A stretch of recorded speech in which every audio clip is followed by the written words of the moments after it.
Hello students, welcome to magnet brains Hindi. मैं लाली वर्मा आप सभी विद्यार्थियों का पुनः मैग्नेट ब्रेन्स हिंदी में स्वागत करती हूं और स्वागत करने के साथ साथ ही आशा भी करती हूं कि आप सभी स्वस्थ होंगे, खुश होंगे, प्रसन्नचित होकर अपने आप का ख्याल ज़रूर रख रहे होंगे और रखना ही है। अपने आप का स्वास्थ्य का जब हम ध्यान रखते हैं तो बहुत अच्छे से हम सारे कार्य करते हैं और जब सारे कार्य अच्छे होते हैं तो फिर भी हमारा मन प्रफुल्लित रहता है, वातावरण पॉजिटिव रहता है और एकदम बहुत सुंदरता ही सुंदरता हमें दिखाई देती है। मेरे प्यारे विद्यार्थियों, हमने अपनी पाठ्य पुस्तक पूरक पाठ्य पुस्तिका वर्णिका का पाठ 4 शुरू कर दिया है। बिहार में चित्रकला। देखो तो जरा कितनी सुंदर चित्रकला है। रंग बिरंगी साड़ी में सजी धजी नारियां और साथ ही साथ वृक्ष पर बैठे छोटे छोटे पक्षी। इतना प्यारा दृश्य, ये सब क्या है? ये चित्रकारी ही तो है। सच चित्र ऐसे लगते हैं मानो कि बोल उठे हों। इतनी सुंदर चित्रकारी कि ऐसा लगता है मानो घंटों देखते रहो।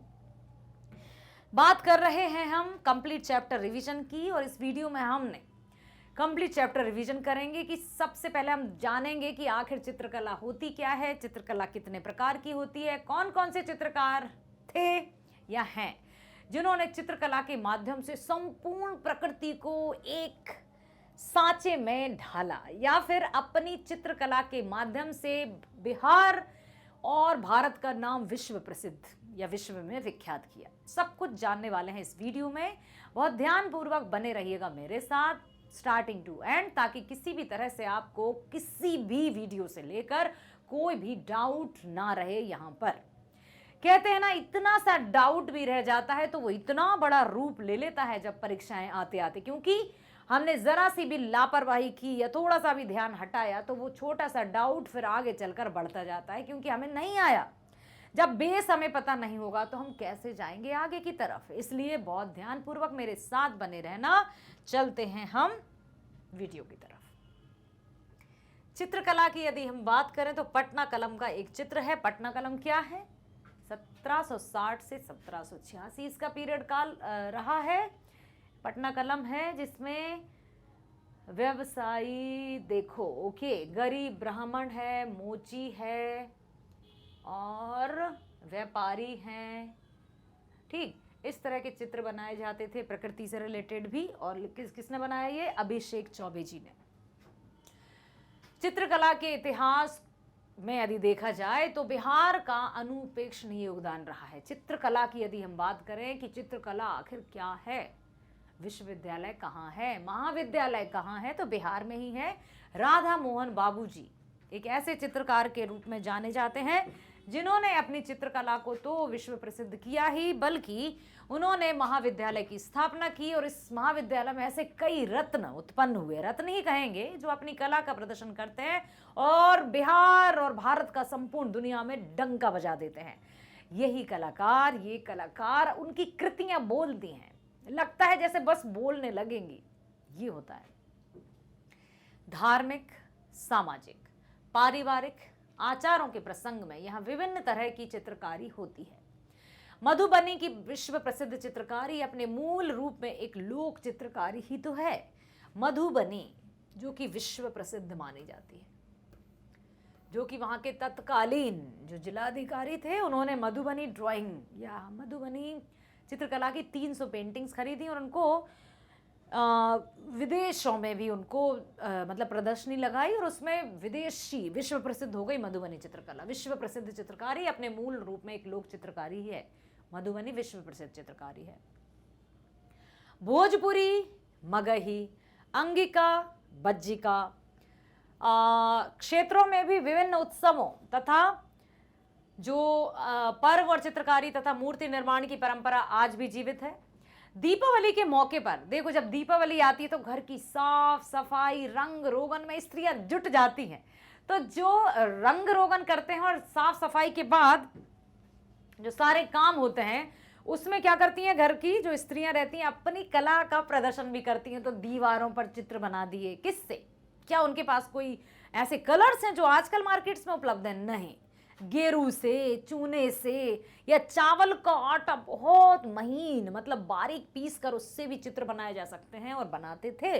देखो, भोजपुरी, मगही, अंगिका और बज्जिका क्षेत्रों में भी विभिन्न उत्सवों तथा पर्वों पर चित्रकारी और मूर्ति निर्माण की परंपरा आज भी जीवित है।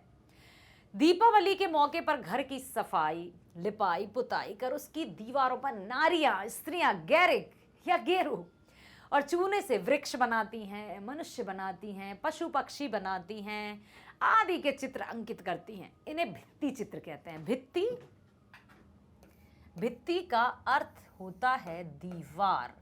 तो जो दीवार पर चित्र बनाती हैं जिसमें शामिल क्या क्या होते हैं, वृक्ष है, मनुष्य है, पशु पक्षी है, इनको भित्ति चित्र कहते हैं। कोहबर वाले कमरे में दीवार पर वर और कन्या के सम्मिलन के प्रतीक के रूप में चौरेठा, चावल का आटा और सिंदूर के घोल से विभिन्न मंगल सूचक चित्र भी बनाए जाते हैं। मांगलिक कार्यक्रमों में, मांगलिक उत्सव जैसे विवाह हुआ, मुंडन हुआ, नामकरण हुआ, यज्ञोपवीत या जनेऊ, तो ऐसे मांगलिक कार्यों में भी चित्र बनाए जाते हैं। यहाँ पर विवाह के संबंधों के रूप में बताया है कि इसमें वो जो जहाँ पर दूल्हा दुल्हन या वर वधू आएंगे तो उनके भित्ति पर या दीवार पर चित्र बनाए जाते हैं। किससे? चौरेठा। चौरेठा अर्थात चावल का आटा और सिंदूर के घोल से मंगल सूचक चित्र बनाए जाते हैं, शुभ। ठीक। लोक चित्रकारी में गुणों, रंगों की गुणवत्ता और विविधता ने मिथिला चित्रकारी को अंतर्राष्ट्रीय प्रसिद्धि दिलाई है। ये लोक चित्रकारियां प्रायः 100% नारी वर्ग का कार्य रही हैं। नारी समाज में कपड़े, देखो नारी समाज फ्री नहीं बैठना चाहती है, मतलब उसको कुछ ना कुछ करना है। तो घर में है, रसोई का कार्य किया, फिर रुमाल, कपड़े, तकिए की कवर, चादर, उन पर अपनी कलाकारी, कला का प्रदर्शन करेंगी। इन पर क्या है, वो सब बेल बूटे, पशु पक्षी, देवता आदि के चित्र बनाती रहती हैं। कपड़ों पर चित्रांकन की परंपरा में धागा रंग दोनों के प्रयोग होते हैं। धागा से भी चित्र बनाती हैं और रंग से भी चित्र बनाती हैं। रंग चित्रों के लिए काठ से बने छापों के उपयोग की परंपरा भी रही है। जो रंग, जैसे किसी में कटोरे वटोरे में रंग घोला, हाँ, उसमें एक छापा बनाया, उसको डुबाया और छाप दिया। बिहार की ग्रामीण महिलाएं मूंज, कुश तथा गेहूं के डंठलों से भी दौरा दौरी, डाली मौनी, मोड़ा आदि बनाने के लिए अलग अलग रंगों की आकृतियां बना लेती हैं। निश्चय ही इन कलाओं का अपेक्षित व्यवसायिक विकास नहीं हुआ है और इसके कारण जब व्यवसाय नहीं होगा, इनकम नहीं होगी, आय नहीं होगी, इसके पीछे क्या कारण है? शहरी संस्कृति, मशीनीकरण ने कई मजदूरों के हाथ काट दिए हैं। बिल्कुल ये कथन कहा जा सकता है कि इस मशीनी युग ने या आधुनिक युग ने कई मजदूर वर्गों के हाथ काट दिए हैं। हाथ काटने का अर्थ ऐसा नहीं कि काट दिए हैं, हाथ काट दिए मतलब उनके हाथों की कमाई को, हस्तशिल्प को एकदम लुप्त सा कर दिया है। शहर की जो संस्कृति है, मशीनीकरण, वो उनकी रचना को या उनकी कला को निगल गई है। अपने मशीनीकरण से अपने आप को आगे रखकर उनको पीछे धक्का दे दिया है, जिसके कारण उनकी आय या इनकम लुप्त हो गई, जिसके कारण वे बहुत दुखी हैं। बिहार में चित्रकला का व्यापक विकास पटना कलम के रूप में हुआ। यदि बिहार की बात की जाए तो इसका व्यापक मतलब पूर्ण रूप से चित्र यहाँ पर भी दिया है, आप देख सकते हैं। पटना कलम का एक और अन्य चित्र है, अभिषेक चौबे जी द्वारा ही निर्मित है, जिसमें आप देख सकते हैं तरह तरह के कौन कौन है, कुछ बहुत सारी चीज़ें देख सकते हैं हम। ये सब चित्र है, चित्र के माध्यम से एक्सप्रेशंस, हाव भाव सब कुछ समझ में आ रहे हैं। मतलब वहाँ का रहन सहन, रीति रिवाज, सब कुछ ये चित्र बता रहा है कि उस समय के लोग कैसा जीवन यापन करते थे, है ना। बिहार में चित्रकला का व्यापक विकास पटना कलम के रूप में हुआ। जब व्यापक विकास की यदि हम बात करें तो पटना कलम के रूप में हुआ। पटना कलम का तात्पर्य हुआ चित्रकारी की पटना शैली। ठीक है। इन पटना कलम के अंतिम महत्वपूर्ण चित्रकार राधा मोहन प्रसाद थे। पटना कलम के अंतिम चित्रकार माना जाता है राधा मोहन प्रसाद जी को। बौद्ध धर्म के विकास के साथ साथ भारतीय चित्रकला के इतिहास में एक नवीन और विकसित अध्याय आरंभ हुआ है। इस युग में बिहार और उसकी राजधानी पाटलिपुत्र का स्थान सबसे अग्रणी होता है। बिहार में चित्र तथा मूर्तिकला के विकास का इतिहास मौर्य काल से पहुंचता है। पाटलिपुत्र से बौद्ध प्रचारकों के साथ साथ चित्रकार तथा मूर्तिकार भी बाहर भेजे जाते थे। ठीक है। बुद्ध के उपदेश और उनकी जीवनी के विविध प्रसंग मंदिरों की भित्तियों तथा स्तूपों पर चित्र मूर्ति के रूप में अंकित होते थे। भित्ति मतलब समझ में आया, दीवारों पर, मूर्तियों पर, स्तूपों पर जो चित्र अंकित होते थे। तो ये सब आते हैं कला या लोक कला के अंतर्गत। अब देखो, जिस तरह से पटना कला का जन्म हुआ बौद्ध धर्म के विकास के साथ साथ, जैसे जैसे बौद्ध धर्म का विकास हुआ चित्रकला का भी विकास होता गया। लेकिन जैसे जैसे बौद्ध धर्म का ह्रास हुआ तो चित्रकला का भी कहीं ना कहीं से उसको भी नुकसान हुआ। फिर मुगलों का शासन आ गया, मुगल शासक आ गया औरंगजेब। उसने चित्रकारों को कोई वैल्यू नहीं दी, उनकी कलाओं का कोई सम्मान नहीं किया। तो चित्रकारों को यहाँ वहाँ जाना पड़ा, शहर छोड़कर यहाँ वहाँ जाना पड़ा। और फिर वहाँ पर उन्होंने जाकर अपनी कला का अन्य देशों में या अन्य राज्यों में या अन्य शहर या गांवों में जाकर अपनी कला का प्रदर्शन किया, क्योंकि उनके पास एक हुनर था जिसके माध्यम से वो अपना जीवन यापन करते थे। लेकिन औरंगजेब के आते ही उनकी कला को मानो कुचल सा दिया। अब वे क्या करें, तो उनको वहां से जाना पड़ा। तो जैसे बौद्ध धर्म का विकास हुआ, कला का विकास हुआ, लेकिन बौद्ध धर्म का ह्रास हुआ, समापन के साथ ही साथ चित्रकला की धारा भी कमजोर पड़ती गई। उसके बाद सैकड़ों वर्षों तक बिहार का इतिहास चित्रों से खाली दिखाई पड़ता है। सैकड़ों वर्षों तक, मतलब बिहार जब बौद्ध धर्म का ह्रास हुआ तो सैकड़ों, सैकड़ा सैकड़ा मतलब समझते हो, 100, कई 100 वर्षों तक बिहार में चित्रकला का जो इतिहास है वो खाली सा दिखाई दिया। फिर क्या हुआ, मुगल सम्राट औरंगजेब के काल में राजकीय संरक्षण से वंचित हो जाने के कारण कोई राजकीय संरक्षण प्राप्त नहीं हुआ, कोई उनको वैल्यू नहीं दी गई, कोई मूल्य प्रदान नहीं किया गया, चित्रकारी को कोई मान सम्मान नहीं दिया। तो इसके कारण चित्रकार और मूर्तिकार, जो भी चित्रकार थे, जो भी मूर्तिकार थे, वो जीवक उपार्जन अर्थात जीवन यापन, ठीक है, इसको ही जीविकोपार्जन इसी को कहा जाता है।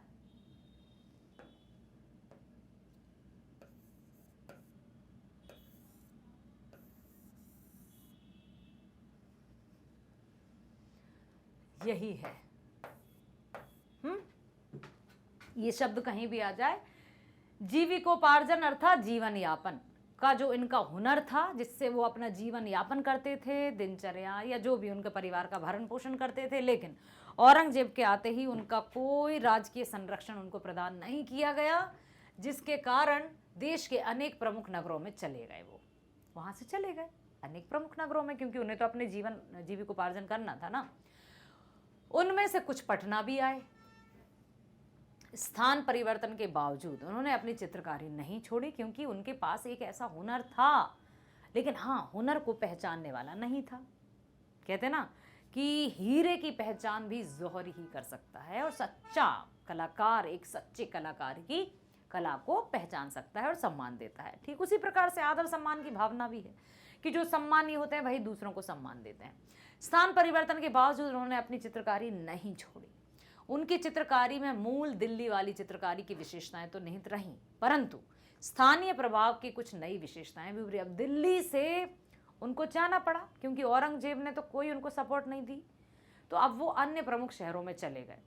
तो जो दिल्ली की कलाकारी या जो भी दिल्ली के मतलब जो हुनर था वो तो उनमें रहा ही, लेकिन जिन नए शहरों में वे जाकर गए, जिन प्रमुख शहरों में वे गए कलाकार, वहां की कुछ नई कलाकृतियां भी उन्होंने शामिल कर ली, कुछ नई विशेषताएं भी आ गई। स्थानीय प्रभाव, जहां हम रहने लगते हैं वहां का कुछ ना कुछ प्रभाव तो हो जाता है ना। तो उस नई शैली को ही पटना शैली या पटना कलम नाम दिया गया।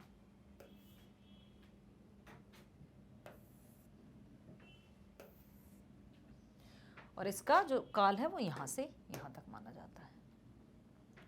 पटना चित्र शैली, अब ये आप देख सकते हैं, इनको देख लीजिए ध्यान से।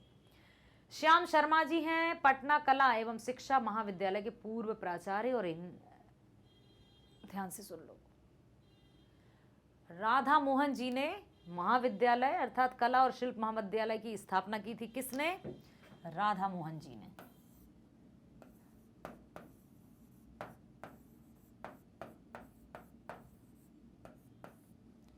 इसकी की थी स्थापना।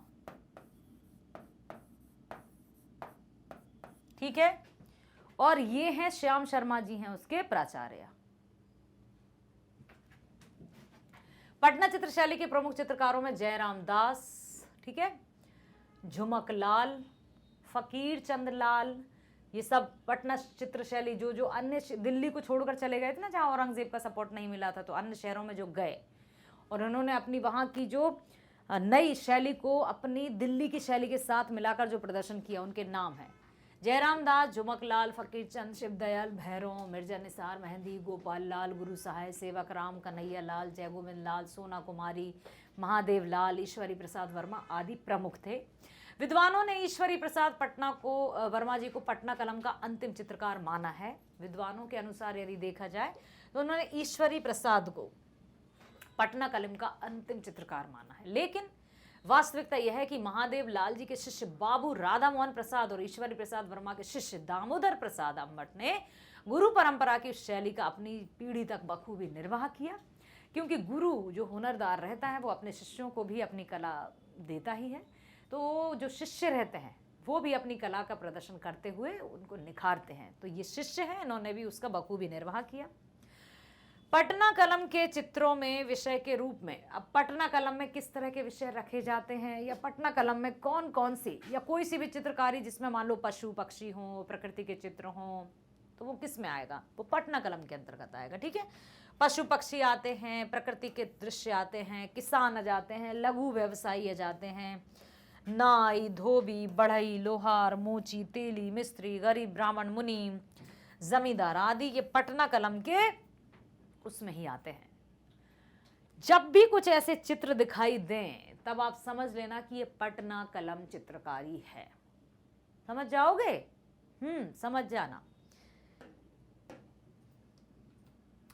चित्रकारों को स्थानीय जमींदारों, नवाबों के संरक्षण भी मिले थे, परंतु उनके चित्रों के मुख्य ग्राहक अंग्रेज व्यापारी और अधिकारी उनसे प्रस्ताव करके चित्र बनवाते थे। कुछ जो अब औरंगजेब ने तो कोई उनको संरक्षण प्रदान नहीं किया था, राजकीय संरक्षण प्रदान नहीं किया था, इसलिए वो प्रमुख शहरों में चले गए थे। चित्रकारों को स्थानीय जमींदार या कुछ जो नवाब थे अन्य क्षेत्रों पर, उनका संरक्षण प्राप्त हुआ था, परंतु उनके चित्रों के जो मुख्य ग्राहक थे, जो मेन कस्टमर्स थे, वो कौन थे? विदेशी। अंग्रेज व्यापारी जब भी कोई व्यापार करने के लिए आवागमन होता था तो उनसे प्रस्ताव करके चित्र बनवा लेते थे और अच्छे खासे दाम देते थे। तत्कालीन जिलाधिकारी की बात करें हम, उस समय के जो कलेक्टर महोदय थे डब्ल्यू.जी. आर्चर ने ईश्वरी प्रसाद वर्मा को देख लो आप ध्यान से, ये श्याम शर्मा है।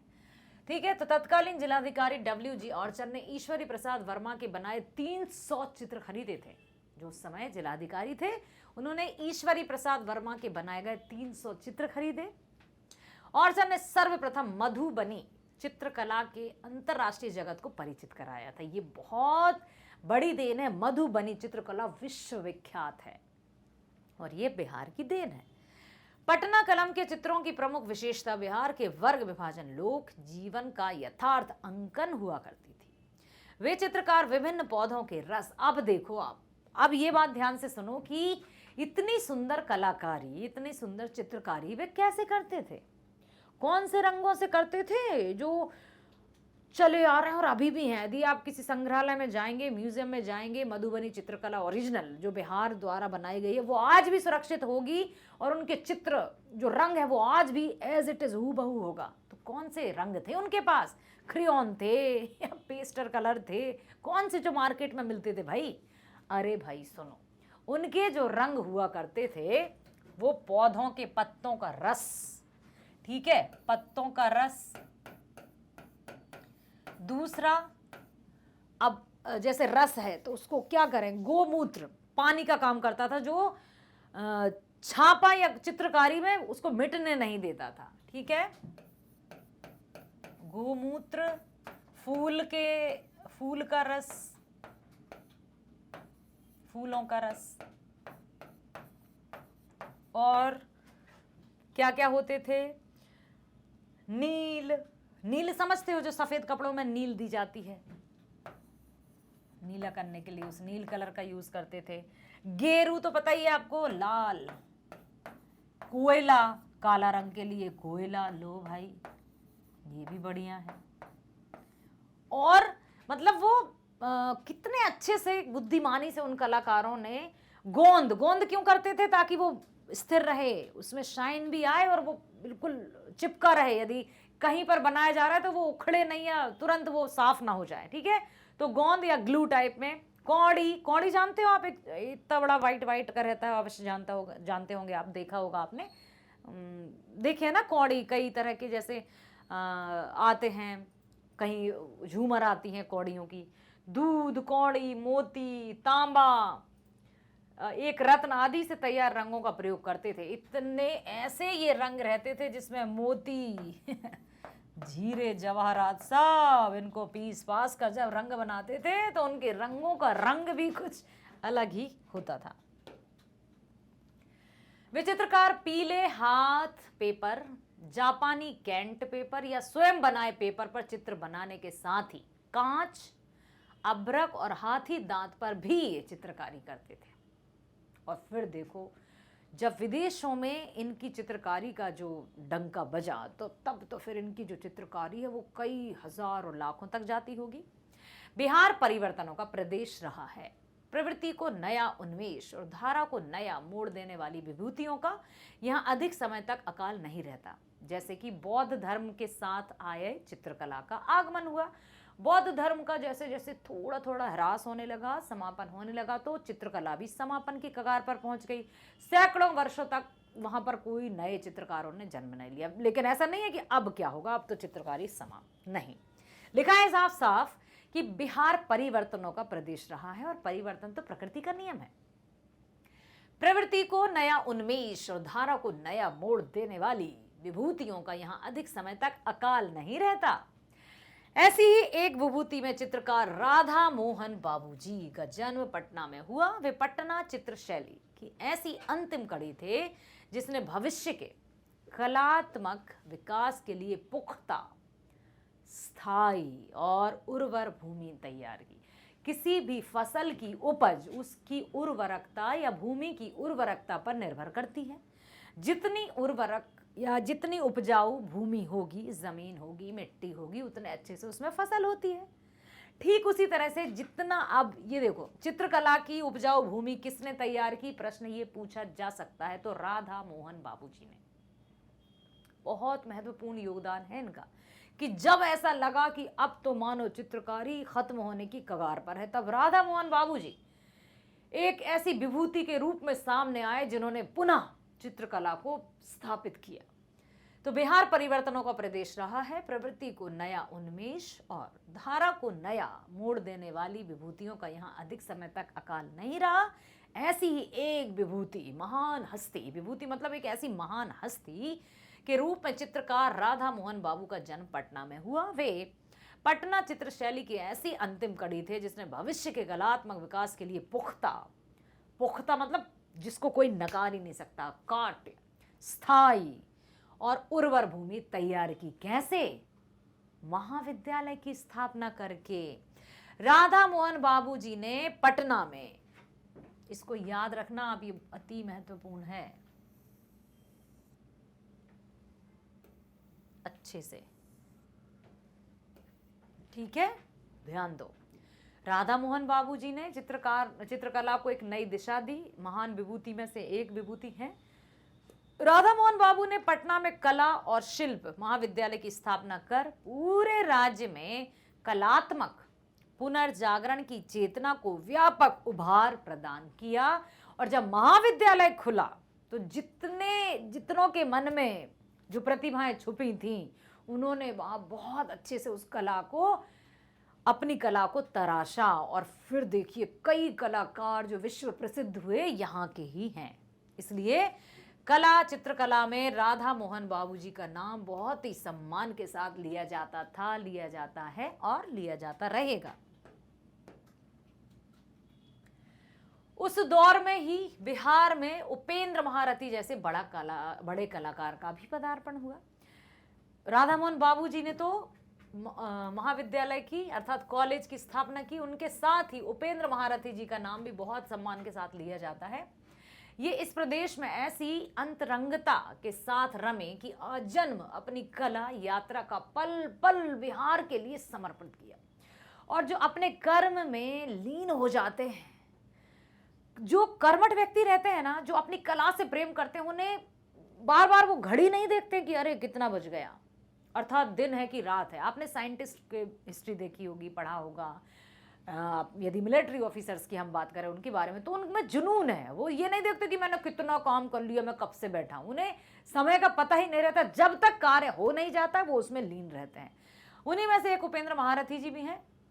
ये इस प्रदेश में ऐसी अंतरंगता के साथ रमे, मतलब पूरी तरह से लीन हो गए बिहार में, कि आजन्म अपना पल पल बिहार भूमि को समर्पित किया, बिहार की मिट्टी को समर्पित किया। उपेंद्र महारथी जी ने कलकत्ते चित्रकला की शिक्षा पाई। सबसे पहले उन्होंने कहां पर चित्रकला की शिक्षा पाई? कलकत्ते में।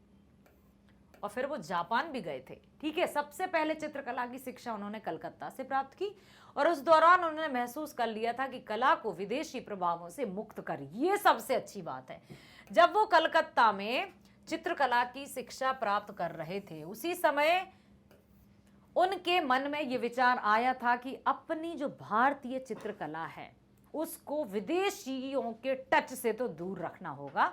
हमें अपनी चित्रकला को विदेशी के प्रभाव में तो नहीं आना है। यदि हमने किसी की कॉपी करना शुरू किया तो हम अपने ही अस्तित्व को खो देते हैं। ठीक है, तो उन्होंने, उपेंद्र महारथी जी ने कलकत्ते चित्रकला की शिक्षा पाई थी, और उस दौरान उन्होंने महसूस कर लिया था कि कला को विदेशी प्रभावों से मुक्त करके राष्ट्रीय चेतना से जोड़ना अति आवश्यक है। धन्य है उपेंद्र महारथी जी। कहते हैं ना कि जो कलाकार होते हैं, जो महान होते हैं, जो गुणवान व्यक्ति रहते हैं, वो कभी मरते नहीं हैं, क्योंकि उनकी कला की चर्चा युगों युगों तक होती रहती है। उनकी चित्रकारी पर भारतीय धर्म, दर्शन तथा राष्ट्रीयता का गहरा प्रभाव दिखाई पड़ता है।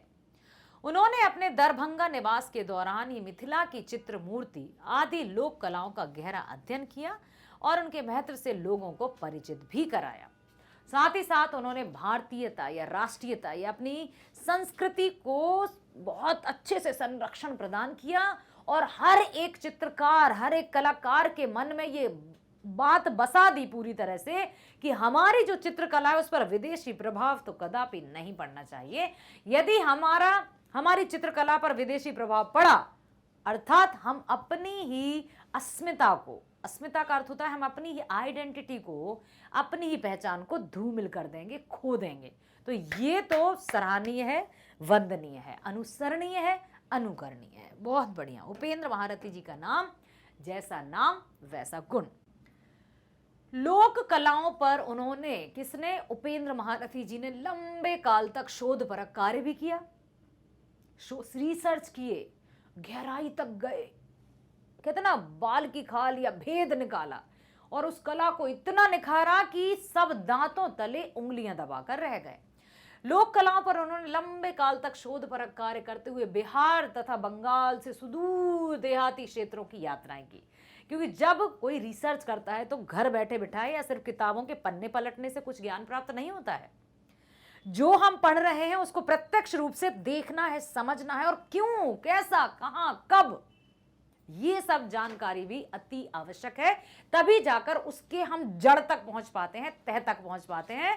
और ऐसा ही किया उपेंद्र महारथी जी ने, और उन्होंने यात्राएं की और प्राप्त कलाकृतियों तथा शिल्पों की विशेषताओं से विशेषज्ञों को परिचित कराया। जो भी उन्होंने ज्ञान अर्जन किया, जो भी उन्हें जानकारी प्राप्त हुई, उन्होंने अपने जो भी विशेषज्ञ थे सबको ये बात बताई। स्वतंत्रता प्राप्ति के उपरांत बिहार सरकार ने उपेंद्र महारथी को पुस्तक भंडार लहेरिया सराय से आग्रह के साथ बुलाकर उद्योग विभाग में डिजाइनर के पद पर उनको नियुक्त किया गया। बिहार सरकार द्वारा उपेंद्र महारथी का नाम कहीं लिखा है क्या? हाँ, उनको डिजाइनर के पद पर नियुक्त किया।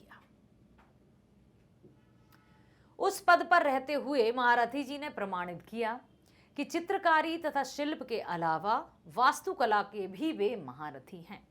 उनका डिजाइन किया हुआ राजगीर का शांति स्तूप उनकी राष्ट्रीयता मूलक कला चेतना तथा कल्पनाशीलता के कालजयी प्रमाण है। कहते हैं ना, प्रत्यक्ष को प्रमाण की क्या आवश्यकता। जो गुणी होते हैं वो कहीं भी अकेला महसूस नहीं करते हैं। जो गुणी होते हैं वो अपने गुणों की चमक, गुणों की सुगंध तो चारों तरफ बिखेरी देते हैं। प्राकृतिक जेनोलॉजी संस्थान नालंदा और धौली भुवनेश्वर के शांति स्तूप की डिजाइनिंग भी महारथी जी ने ही की है। याद रखिएगा, प्राकृत और जेनोलॉजी संस्थान नालंदा और धौली भुवनेश्वर की शांति स्तूप की डिजाइनिंग महारथी जी ने की है। स्क्रीनशॉट ले लीजिए, ये अति महत्वपूर्ण बातें हैं जो आपको याद रखना है हमेशा। ये ऐसा नहीं है कि सिर्फ 9th क्लास में पढ़ो और भूल जाओ, आगे पाठ और पीछे सपाट, कदापि नहीं करना ऐसा।